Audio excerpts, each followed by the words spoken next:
Audio Jungle. Audio Jungle. Usia lanjut yang hidup di panti jompo itu memiliki beberapa keuntungan loh. Ya. Jadi jangan dikira di panti jompo justru kita mengalami penyiksaan, kerugian, tidak. Hidup di panti jompo kalau memang terpaksa, kalau memang itu kesempatan, ada beberapa keuntungan. Keuntungan yang pertama adalah perawatan medis dan kebutuhan dasar terpenuhi. Jadi, hampir semua panti jompo itu menyediakan fasilitas perawatan medis yang lebih lengkap, termasuk konsultasi dokter secara rutin ya, perawatan luka, dan rehabilitasi. Selain itu, beberapa panti jompo yang Kak Yatno amati itu punya perawatan medis dasar, ya.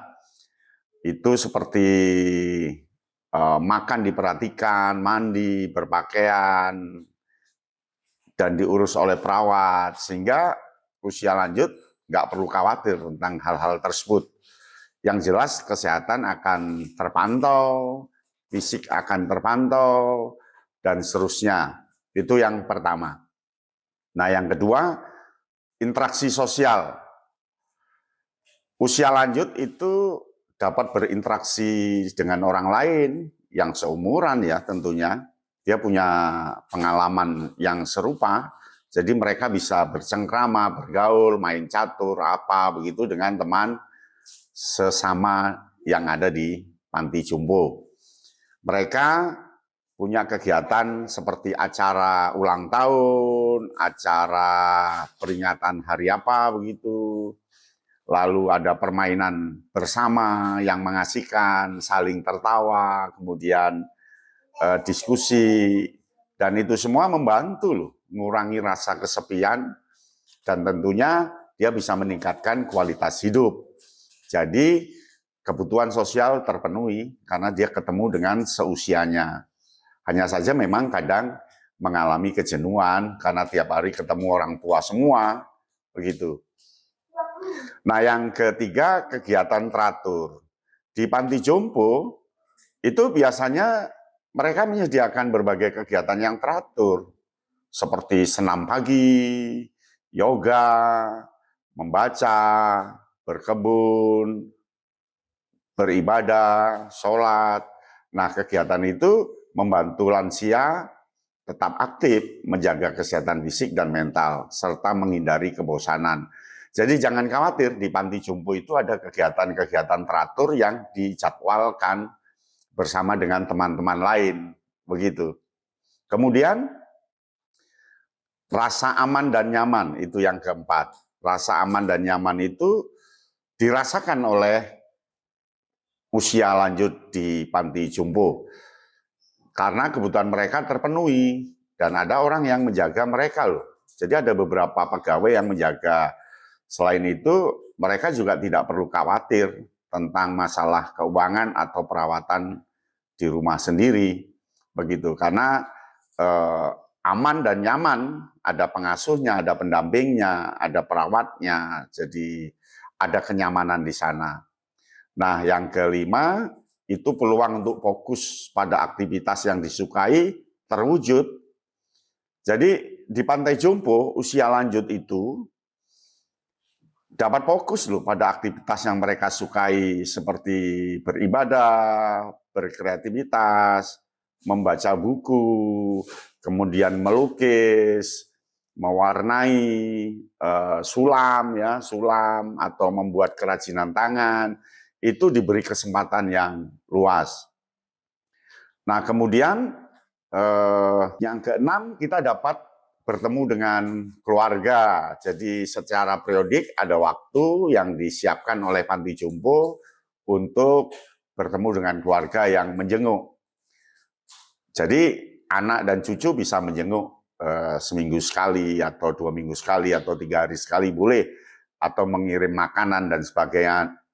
Kebahagiaannya ada di pertemuan itu. Tapi apa kerugiannya? Nah, kerugiannya penting untuk diingat bahwa panti jompo itu punya beberapa kekurangan loh. Nah, kekurangannya seperti biaya yang mahal. Oleh karena itu kita perlu memilih panti jompo yang bagus, bertanggung jawab, dan mungkin agak murah sedikit, atau panti jompo milik pemerintah ya, atau swasta. Tapi yang penting tidak seberapa mahal. Tapi biasanya orang menganggap biayanya mahal. Sebenarnya tidak, karena kan untuk pengganti makanan, pengganti perawatan, pengganti konsultasi medis, dan seterusnya. Yang kedua, keterbatasan privasi. Jadi kita kekurangannya adalah ketika di panti jompo kita kehilangan privasi karena sering bertemu, tidur bareng dan sebagainya. Jadi privasinya, kehidupan individunya kurang bisa dinikmati dengan baik ya. Kemudian perasaan tidak nyaman karena ingin ini dilihat teman, ini itu dilihat teman, atau dan sebagainya. Oleh karena itu, penting untuk mempertimbangkan dengan matang sebelum memutuskan untuk tinggal ke panti jompo. Tapi kalau memang dirasa terpaksa, kita bisa tinggal di panti jompo dengan kelebihan dan kekurangan tadi. Yang penting happy, ya, di sini senang, di sana senang. Jadi usia lanjut nggak usah khawatir, Anda di pantai jompo pun tidak masalah karena juga dirawat dengan baik.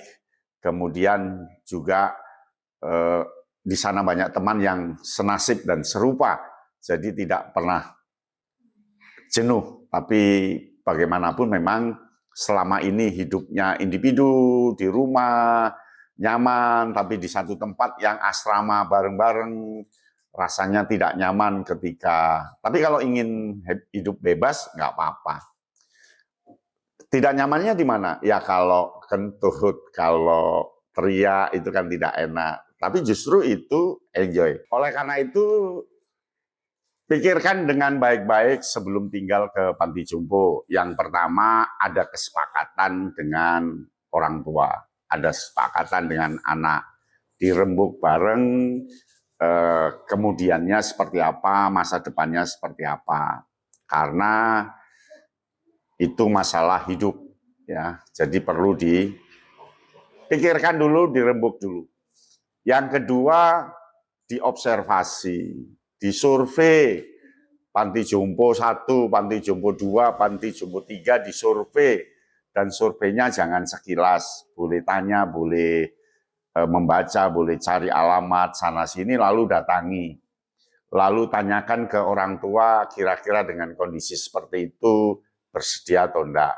Kalau yang kondisi ini bersedia atau enggak. Seperti yang sana, bersedia atau enggak. Berikan pilihan.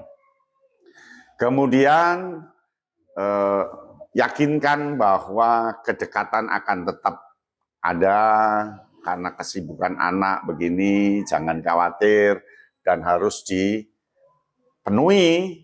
Kalau mau mengunjungi ya kunjungi betul, begitu. Nah, ada beberapa faktor nanti di panti jompo kita akan mengisi surat persetujuan bermaterai. Nah, di sana persetujuan untuk tinggal di panti jompo dengan perawatan apa begitu ya, dengan biaya bagaimana, serta menyerahkan sepenuhnya ke panti jompo. Nah, kemudian di sana kita akan beberapa gambaran ya. Ini akan diceritakan itu gambarannya begini, begini, begini. Lalu beri akses nomor ketika ada sesuatu kita bisa cepat ke panti jompo itu. Nah, itulah gambaran sekilas tentang panti jompo. Satu panti jompo itu ada yang 31 orang, ada 16 orang, ada 28 orang. Kemudian umurnya ya ada yang 65, 70, 75, ada yang 80. Kemudian warganya dia berasal dari alamat yang berbeda-beda, dari kota-kota yang berbeda-beda juga. Sehingga memang nanti perlu penyesuaian dengan karakteristik pribadi yang beda-beda tempat itu. Demikian untung rugi hidup di panti jompo. Salam Kayan Lumintang. Audio Jungle. Audio Jungle.